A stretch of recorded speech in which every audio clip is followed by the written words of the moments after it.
اهلا وسهلا بيكم في قناة دكتور محمد جودة، واحد من الفيديوهات المهمة واللي طلب مني كتير. والفيديو بتاع النهاردة هو استكمال لسلسلة اتعلم فحوصات مع دكتور محمد. وان شاء الله النهاردة هنستكمل فحص القرنية او اللي بيطلق عليه مجازا البنتكام، وازاي بنقدر نشخص منه القرنية المخروطية. وده واحد من الاسباب الرئيسية لعمل فحص البنتكام. لو انت ما شفتش الفيديو اللي فات فانت لازم ترجع تشوف ايه هو القراءة الطبيعية للفحص الطبيعي للبنتكام، وهيطلع لك حالا من هنا وشوفه. بعد كده ارجع شوف الفيديو بتاعنا. وقبل ما نتكلم بقى عن فحص القرنية، احنا عايزين نعرف القرنية المخروطية، المرض اللي احنا بنتكلم عنه النهاردة. القرنية المخروطية بتعمل ايه في القرنية بالظبط؟ القرنية المخروطية بتعمل 3 حاجات في القرنية. بتقلل من سمك القرنية، بتزود تحدب القرنية، وبتعمل ارتفاعات على السطح الخلفي والأمامي للقرنية. وزي ما احنا اتفقنا ده مخروط طالع من تحت لفوق، فالارتفاعات على السطح الخلفي هتبقى قبل الارتفاع على السطح الأمامي بتاع القرنية، ولنعتبر ان دول السطحين بتوع القرنية. فلما يحصل ضعف أو بداية بروز للقرنية المخروطية هيحصل في السطح الخلفي الأول، وبعد كده هيوصل للسطح الأمامي. أول حاجة الخريطة بتاعت قوة القرنية، والقرنية القوة بتاعتها غالبا 42. طيب القيم اللي احنا ما نشكش فيها بتبقى غالبا من 42 لحد 48، وتجاوزا ممكن تبقى لحد 49. ودي بنعرفها منين؟ بنعرفها من الكي 1 والكي 2. تعالوا معايا كده عشان اوريكم بسرعة بنشوفها منين تاني. دي منطقة الكي 1 والكي 2. عندنا هنا الكي 1 42 و7، والكي 2 48 و1. الحاجة التانية واللي بيعملها القرنية المخروطية زي ما اتفقنا ان هو بيقلل في سمك القرنية. طب سمك القرنية الطبيعي ايه؟ المفروض ان هو من 535 ل 550، بس اللي احنا بنقوله ان ما دامت فوق ال 500 فده يعتبر سمك طبيعي. خلينا نشوف برضو الفحص اللي معانا السمك فيه. عرفنا ان اللي مهم عندنا ان احنا بندور على كلمة thinnest location، اكثر نقطة رفيعة في القرنية، دي اللي احنا بنعتبرها السمك بتاعنا بتاع القرنية. زي ما انتم شايفين 473 حصل انخفاض في سمك القرنية. المفروض ربنا خلق لنا الأكتر نقطة رفيعة في القرنية قريبة من منتصف القرنية اللي هو ربنا خلقه، اللي هو المنتصف الحسابي بتاع القرنية. فلما بيحصل قرنية مخروطية، القرنية المخروطية بتحصل فين؟ القرنية المخروطية غالبا بتحصل في الأسفل، في الجزء الأسفل الداخلي. يعني إيه؟ يعني الحتة السفلية الداخلية في القرنية تبدأ إن هي يحصل فيها سيننج، يبدأ يحصل فيها ضعف، يبدأ يحصل فيها ارتفاع. عشان كده إحنا دايما بنكون حذرين من أي حتة رفيعة في القرنية تحت ولجوه. ده دليل شك إن في حاجة. وحاجة تانية عايز أعرفها لكم ونسيت أقولها في الأول، القرنية المخروطية ممكن تيجي كاملة، يعني تيجي كل العوامل فيها موجودة. أنت بمجرد النظر عليها هتلاقي نقط حمراء كتير، هتقول دي قرنية مخروطية، بل إن الكمبيوتر بيشخصها لك، بيكتب لك كده كراتوكونس 1 أو 2 أو 3 أو 4، ده قادر إن هو يصنفها لك. ده لما تكون باينة قوي وكل العوامل مشتركة فيها، وكلمة متلازمة أصلا يعني كذا حاجة موجودة مع بعض متلازمين مع بعض. طب احنا بنعامل الشك في الموضوع وكانه قرنيه مخروطيه. احنا ما بنستناش ان هي تبقى قرنيه مخروطيه، احنا بنشوف عوامل الشك اللي موجوده. فواحد من عوامل الشك دي ان يحصل ان المسافه ما بين منتصف القرنيه الحسابي والنقطة الرفيعة يبدأ يزيد. ده معنى كده ان ممكن يكون في حتة بدأت ان هي ترفع وبتسحب او بتبعد عن منتصف القرنية الحسابي. عشان كده احنا بعد كده في المستوى المتقدم هعرفكم لما تبعد بمقدار قد ايه بالظبط ابدا اقول ان القرنيه دي فيها شك. الحاجه الثالثه موجود تحت الثينست لوكيشن حاجه اسمها الكي ماكس، او اكبر حته في القرنيه فيها تحدب، وبيبقى حاطط جنبها علامه، لو بصيت عليها هتشوفها. احنا كده الكي ماكس تاني انتقلنا الى منطقه الكي او الباور او الخريطه الاولانيه. فموجود هنا الكي ماكس بتاعنا 50 و8، اكبر نقطه محدبه في القرنيه القوه بتاعتها 50 و8. هل ده طبيعي؟ الكلام ده مش طبيعي. احنا قلنا فوق 48، فوق تجاوزا 48 ونص 49 نبدا ان احنا نشك. فالقرنيه دي القوه بتاعتها 50. خليكم ماشيين معايا واحده واحده، وبعد كده ان شاء الله هنجمع كل ده واقول لكم ازاي نقرا فحص القرنيه. نيجي بعد كده للحاجه الثانيه، وهي الارتفاعات على السطح الخلفي والسطح الامامي للقرنيه. وانا بقيم الارتفاع على السطح الخلفي والامامي للقرنيه في دايره بيكون الكمبيوتر راسمها لي، اسمها الدايره بتاعه ال3 او ال4 مللي. وزي ما احنا اتفقنا ان القرنيه المخروطيه بتيجي حوالين منتصف القرنيه، فاحنا دراستنا كلها بتبقى غالبا متركزه على الدايره دي اللي بيبدا ينشا فيها القمع او المخروط او بدايه القرنيه المخروطيه. فاحنا هندرس دلوقتي الارتفاع على السطح الخلفي والسطح الامامي للقرنيه في الدايره اللي هي مرسومه بالكمبيوتر، وتعالوا شوفوها معايا على الشاشه. هي دي الدايره، شايفين دي الدايره على السطح الخلفي مكتوبه elevation back، ودي الدايره على السطح الامامي مكتوبه elevation front.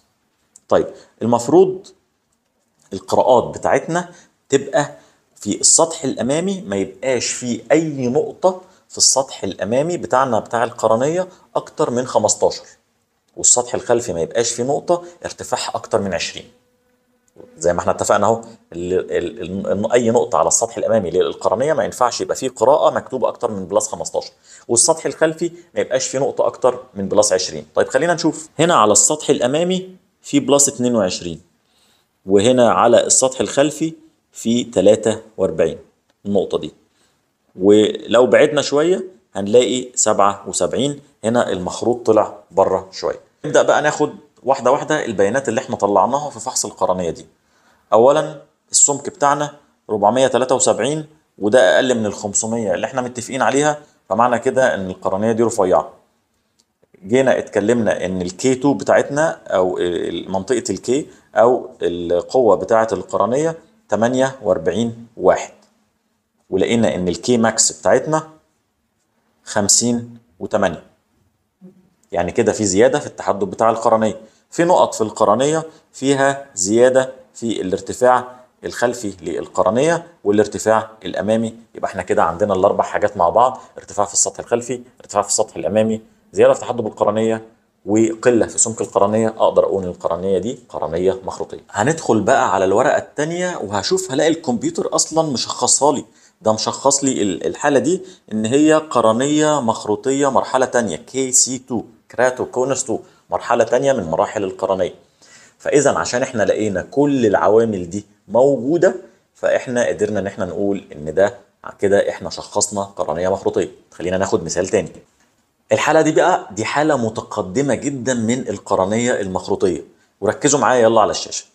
شايفين الكي 1 والكي 2؟ الكي 2 كام؟ احنا دايما بنبص على الكي 2 لان دي النقطه المحدبه اكتر في القرنيه. الكي 2 وصلت 72.5، 72.5 قوه القرنيه. طيب نشوف السكنس بتاع القرنيه. النقطه الرفيعه في القرنيه كام؟ 344. طب الارتفاعات حدث ولا حرج، ده في نقطه ورا اهي على السطح الخلفي 106، وعلى السطح الامامي في نقطه 51. دي قرنيه مخروطيه كامله ومرحله متقدمه، قد تكون مرحله ثالثه او رابعه. انا تخميني ان هي مرحله رابعه غالبا. وزي ما قلت لكم هي فعلا الكمبيوتر مشخصها اهو، كراتوكونس 3 4، يعني مرحله ثالثه مرحله رابعه. يبقى احنا دلوقتي الارقام اللي احنا قلناها حتى الان، ومعلش الدرس ده فيه ارقام كتير مش مطلوب منك ان انت تحفظها. اول حاجه سمك القرنيه لو اعلى من 500 ده غالبا بنعتبره طبيعي. طيب ما بين 480 ل 500 شاكك فيه، اقل من 480 يبقى انا شاكك فيه شك كبير، ودي حاجه نقطه انا اقدر ان انا امسكها واقول ان دي حاجه خطيره. طيب تحدب القرنيه من 42 ل 48، من 48 ل 49 نص نص، اكتر من 49 دي حاجه اقدر ان انا اشك فيها. طيب الارتفاعات على السطح الخلفي والسطح الامامي للقرنيه اكتر من 15 شاكك فيه على السطح الامامي، اكتر من 20 على السطح الخلفي شاكك فيه. هنا انتهى كده الشرح البسيط للي عايز يعرف فحص القرنيه، واللي هيلاقي بقى القراءات بتاعته مش في الحاجات دي يبقى يطمن ان غالبا القرنيه بتاعته سليمه. وطبعا ان هو ممكن يتناقش مع الدكتور بتاعه. انا عامل الفيديو ده ليه؟ لان انا في ناس بقول لهم بيبعتوا لي الفحوصات، بقول لهم طب بص لي كده قول لي سمك القرنيه كام، قول لي قوتها كام، لما بيكون مثلا التصوير سيء او حاجه فبيقول لي انا مش عارف. فاعتقد كده انتم من الفيديو البسيط ده تقدروا ان انتم تبصوا على الفحص بتاعكم، تقدروا تطلعوا منه السينست لوكيشن، النقطه الرفيعه في القرنيه، تقدروا تبصوا على الكي 2 ودي اللي احنا بنقول عليها القوه بتاعه القرنيه، تقدروا تبصوا على الارتفاعات على السطح الامامي والسطح الخلفي القرنيه، تقدروا تجيبوا اكتر نقطه محدبه في القرنيه اللي اسمها الكي ماكس. كده انتهى الشرح البسيط، وهنبدا بقى كمان شويه في الشرح المتقدم شويه للي حابب معلومات اضافيه. ونسيت اقول ان كل الصور دي هتلاقوها على قناة التليجرام اللي احنا عاملينها، والقناة دي احنا سايبينها بس للناس المهتمة بالقناة، يعني عاملين اشتراك كده بسيط وبعد كده هنقفلها علينا للناس المهتمة فقط بالقناة وطب وجراحة العيون. اشوفكم فيديوهات تانية كتير، مع السلامة. شكرا جزيلا لكل اللي كملوا معانا لحد دلوقتي. دلوقتي بقى هنبدأ نقول معلومات إضافية في ازاي نقدر ان احنا نشخص القرنية المخروطية. طيب احنا زي ما احنا شفنا في الجزء الأول ده كانت قرنية مخروطية كاملة، كل العلامات موجودة. طيب لو احنا بقى عندنا عوامل شك، ايه المعلومات الإضافية اللي احنا نقدر ان احنا نعرفها؟ يعني لو لقيت قرنية مثلا 500 بس انا شاكك فيها، ايه بقى الحاجات التانية في الاربع خرائط اللي احنا قلنا عليهم ان احنا نبدأ ان احنا نبص عليهم؟ طيب اول حاجة هنبدأ ان احنا نتكلم على القرنية على اول خريطة اللي اسمها اكزيال او ساجيتال ماب. الخريطة دي اللي بتبين لي القوة بتاعة القرنية. الشكل الطبيعي بتاعها وارد ان هو يكون ليها شكل اسمه بوتاي او اللي هي الفيونكة. الشكل الطبيعي بقى اسمها with the rule، يعني فيونكة كأنها فيونكة او بيبيون بس معمولة بالطول، وده احنا بنسميه with the rule استجماتيزم. يعني ايه؟ يعني ربنا اصلا خالق لنا نص درجة استجماتيزم على الميريديان الطولي، فهتلاقي شكل فيونكة طولية، فاحنا لما بنشوف الشكل ده بنعرف ان ده استجماتيزم طبيعي. وارد ان انا اشوف شكل تاني الاقيها بالناحية على العكس، يبقى كأنها بيبيونة معدولة، يبقى ده بنسميه against the rule استجماتيزم او عكس الطبيعي. ربنا خلق الطبيعي خلقها واقفة بالطول الشكل بتاعها، فلما تبقى العكس يبقى ده استجماتيزم في عكس الطبيعي، وده ممكن يكون شاكين فيه شوية. او نشوفها في المنتصف، لا هي في الطول ولا هي في العرض، بنسميه ايه؟ اوبليك استجماتيزم او استجماتيزم في الشكل الاوبليك. طيب ده بالنسبه للشكل بتاع القرنيه اللي هي الماب بتاعتنا بتاعت القوه بتاعت القرنيه. طيب احنا امتى بقى نشك في الماب دي او في الخريطه دي؟ والله هو قال لك معلومتين انت تبقى عارفهم، ان لما بيبقى يحصل فيه زياده في التحدب في الجزء الاسفل عن الجزء الاعلى بمقدار 1.5 تبدا ان انت تشك. يعني ايه؟ يعني بص معايا على الخريطه دي، انا بشوف الانفيريور النقطه السفلى والنقطه العليا. شايفين النقطه السفلى؟ النقطه السفلى مكتوب عليها 60.6 قوه تحدب القرنيه في النقطه السفلى 60.6. طب وفي النقطه العليا 46.1. المفروض الطبيعي بتاعنا القرنيه الطبيعيه بتاعتنا القوه في الاسفل مقارنه بالقوه في الاعلى ما تزيدش عن 1.5، طبعا عشان دي قرنيه مخروطيه عاليه، ده الفرق 15، الفرق 14. طيب انا لو لقيت مثلا واحده اللي فوق 46 واللي تحت 47 يبقى كده طبيعي. طب لو لقيت النقطه اللي فوق 46 والنقطه اللي تحت 48 يعني زاد عن 1.5، يبقى كده انا شاكك ان الحته اللي تحت دي بدأ يحصل فيها تحدب زياده عن باقي القرنيه، فابدأ افكر اقول هل ده بدايه قرنيه مخروطيه ولا لا. يبقى ده اول حاجه في حاجات الشك بتاعتنا. العلامات بتاعت الشك احنا بنسميها inferior superior، العلاقه ما بين الجزء الاسفل والجزء الاعلى في الدايره اللي هي 3 مللي. طيب هنروح للخريطه الثانيه اللي هي خريطه السكنس او خريطه سمك القرنيه. بيقول لك ان هو المفروض برضو في الدايره اللي هي 3 مللي او 4 مللي الصغيره دي ما يكونش في نقطه من فوق وتحت ازيد من 30 مايكرون. فلما تلاقي نقطه فرق ما بينها وما بين النقطه الثانيه اكتر من 30 مايكرون يبقى انت كده في شك كبير في القرنيه. فنبدا ان احنا نشوف. طيب احنا عندنا نقطه اهو، نقطه 434 ونقطه ثانيه 477 ونقطه على بدايه الطرف بتاعتنا 500. يعني انا عندي فرق ما بين 430 و500، ده بقى في نقطه صغيره السمك بتاعها رفيع قوي عن النقط اللي حواليها، فده كده معناه ان ده مش الطبيعي، ربنا مش خالق القرنيه كده، ده في حته بدات ان هي تبقى رفيعه قوي في النص عن جيرانها اللي حواليها، يبقى معنى كده ان ده حدث بفعل مرض اسمه القرنيه المخروطيه. على الارتفاعات بقى السطح الخلفي والسطح الامامي للقرنيه في علامه احنا لما بنشوفها بنقول ده كده في شك، علامه بنسميها الطنج او اللسان، يعني حته كده ماشيه كده اهي، هي موجوده هنا بالظبط اهو، شايفينها اهو، دي الحته هي عامله زي اللسان فوق وتحت. هعلمها لكم دلوقتي.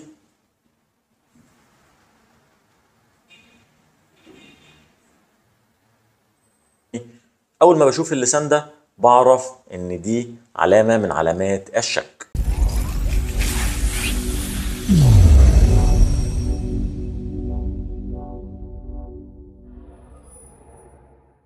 بالنسبه بقى للنقطه بتاعه السينست لوكيشن وعلاقتها ما بين الكورنيال ايبكس او المنتصف الهندسي للقرنيه، المفروض زي ما احنا اتفقنا ان الفرق بينهم يكون اقل من حاجه معينه. فلما يبدا يحصل قرنيه مخروطيه حصل تباعد، حصل في حته رفعت فبعدت شويه، لما حصل انخفاض في السمك فبعدت عن المنتصف الطبيعي للقرنيه. المفروض العلاقه ما بينهم بتكون اقل من نص ملي. لما بتزيد عن النص ملي او تبقى اكتر من 1 ملي، معنى كده ان دي علامه كبيره، علامه للشك ان في قرنيه مخروطيه. هنعرفها منين؟ هنعرفها لما نيجي نبص تاني على الفحص ونشوف علاقه السينست لوكيشن بالباكيمتري ايبكس. جدول تاني عايز اعرفه لحضراتكم للناس اللي لسه مهتمه بالقرنيه المخروطيه، وهو جدول توزيع الثيكنس او جدول توزيع سماكه القرنيه. طب ده معناه ايه؟ معناه ان ربنا اساسا خلق لنا القرنيه في المنتصف رفيعه ارفع من الاطراف بتاعه القرنيه. ممكن تلاقي قرنيه في المنتصف 550 وتلاقيها في الطرف مثلا 650.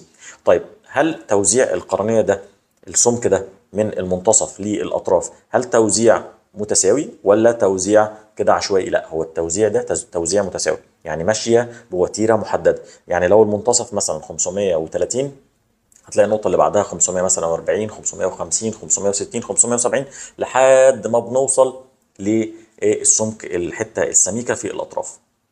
طيب لما تلاقي في قرنيه مخروطيه، هل القرنيه المخروطيه هتاثر على الطرف قوي؟ لا مش هتاثر، فهتلاقي الطرف تخين، هتلاقي الطرف مثلا زي ما هو 650 640 630 وصل 580 وصل مش لحد ما يوصل للحته اللي فيها القرنيه المخروطيه. بدل ما هو كان ماشي كيرف كده، لا ده بقى الكيرف بقى نازل حفره، نزل حفره الحته اللي فيها انخفاض في سمك القرنيه. فتلاقي ان الكيرف بتاعنا بدل ما هو ماشي كده، ده هتلاقيه بقى ايه نازل كده. ده ال الكيرف اللي احنا هنشوفه قدام حضراتكم دلوقتي، واسمه البرسنتج ثيكنس انكريز PTI. شايفين ده؟ هوريكم الاول الطبيعي. المفروض الطبيعي ان هو يكون ماشي ما بين النقط السوداء فوق والنقط السوداء تحت، وافضل حاجه ان هو يكون ماشي في المنتصف ما بينهم. طب اللي مش طبيعي بقى بيبقى عامل ازاي؟ شايفين ده؟ شايفين الكيرف ده؟ الكيرف ده خارج بره خالص، الخط ماشي بعيد عن الخطوط اللي المفروض هي خطوط طبيعيه فيه. برضو ده واحد من العلامات اللي يقول لنا ان القرنيه دي فيها شك او القرنيه دي فيها قرنيه مخروطيه. الحاله دي قد تبان قدام حضراتكم ان هي حاله طبيعيه، حاله ما فيهاش نقط حمراء، حاله ما فيهاش تحدب كبير، حاله ما فيهاش ما فيهاش نقاط مزعجه، بس هي في الاخر قرنيه مخروطيه. والشطاره بتاعتنا ان احنا نلقط القرنيه المخروطيه، نلقطها وهي لسه في مرحله الشك، وهي لسه في المرحله الاولانيه خالص. طيب اول حاجه زي ما احنا بنقول، احنا بنشوف الكي 1 والكي 2. الكي 2 46 و9، معنى كده ان هي مش مرحله متقدمه لسه. طيب هنشوف ايه السمك او الثيكنس بتاع القرنيه 490، اقل من الطبيعي بس ما هواش حاجه سيئه جدا. طيب نيجي بقى نشوف هنا ايه بقى اللي هيبدا يلقطها؟ الطنج على السطح الخلفي والسطح الامامي للقرنيه. طيب على السطح الخلفي للقرنيه في نقطه 33، وعلى السطح الامامي في القرنيه تقريبا في نقطة 14 أو 15، إن أقدر إن أنا أقول إن الأستجماتيزم ده اسمه بوستيريو أستجماتيزم أو أستجماتيزم على السطح الخلفي للقرنية. طيب نكمل بقى بقية الحاجات اللي إحنا كنا بنقول عليها. الانفيريور سوبيريور، العلاقة ما بين النقطة السفلية في القوة والنقطة العلوية، قلنا إنها ما تزيدش عن 1.5 دايوبتر. شايفين هنا في نقطة 46 و2، والنقطة اللي فوقيها 42 و4. ده في فرق اكبر من 4 درجات. لا ده في شك في القرنيه دي. لما بدانا نفصص ونبص ما نعتمدش على الالوان بس، لقينا ان في بدأنا اهو نطلع علامات من علامات القرنية المخروطية. طيب نبص تاني على خريطة سمك القرنية. المفروض ان احنا قلنا ما يبقاش فيه فرق اكتر من 30 مايكرون في الدايرة اللي في النص. طب انا شايف هنا نقطة 492 وعلى الطرف 560 و580 و573. ده معنى كده ايه؟ ده معنى كده ان في نقطة رفعت جدا عن النقاط اللي حواليها اللي في السمك. فمعنى كده ان انا دلوقتي انا كده جمعت ارتفاع على السطح الخلفي، جمعت الطنج او شكل اللسان، جمعت قله في سمك القرنيه، جمعت تحدب في القرنيه وانفيريور سوبيريور اسيمتري. انا كده مجمع 3 علامات من الاربعه ان في قرنيه مخروطيه. وهنشوف بقى الكمبيوتر هيشخصها ازاي. ده نفس الفحص بتاع نفس الشخص، شايفين اهو. انا وريتكم اهو توزيع سمك القرنيه من المنتصف لحد السطح السطح الخارجي للقرنيه، لحد البريفري بتاع القرنيه. شايفين الكيرف؟ الكيرف ماشي تحت. معنى كده ان هو مش كيرف مظبوط. المفروض لو هو كيرف مظبوط يبقى ماشي في الخطوط اللي في المنتصف دي. كل النقط الحمراء دي، الحاجات الحمراء دي كلها اللي انا معلم عليها، كل دي حاجات معناها ان الكمبيوتر قاس عنده حاجات معينه، معلومات معينه وبيانات معينه، عرف بيها ان في كده مشاكل في القرنيه، وان القرنيه دي قرنيه مخروطيه. طيب شايفين ده شكل من الاشكال؟ شايفين النقطه الحمراء دي والنقطه الحمراء دي؟ ده برضو بيقول لنا ان في كده قرنيه مخروطيه. هنشرح الحاجات دي للدكاتره في لما نعمل بقى بنتكام للوضع المتقدم، ونبدا ان احنا نشرح كل البيانات والمعلومات بتاعه القرنيه وفحص البنتكام او فحص القرنيه. فيه معلومات كتيره جدا. حاولت ان انا اوضح لكم بمنتهى البساطه ازاي ان احنا نقرا فحص القرنيه، نعرف ازاي الفحص القرنيه بتاعنا غالبا طبيعي ولا لا. طب افهم ايه الكلام والحاجات اللي موجوده فيه. لو حابين ان انتوا تبعتوا لي اي فحوصات ندردش فيها مع بعض سوا ونعرف اذا كان فيها قرنيه مخروطيه او لا، ابعتوها لي. وهسيب لكم تحت جروب التليجرام بتاعنا اللي عليه الصور، وهحط الصور عليها وقت ما ننشر الفيديو ان شاء الله. كان معاك دكتور محمد جوده، اتمنى اشوفكم بصحه وسعاده دايما. مع السلامه.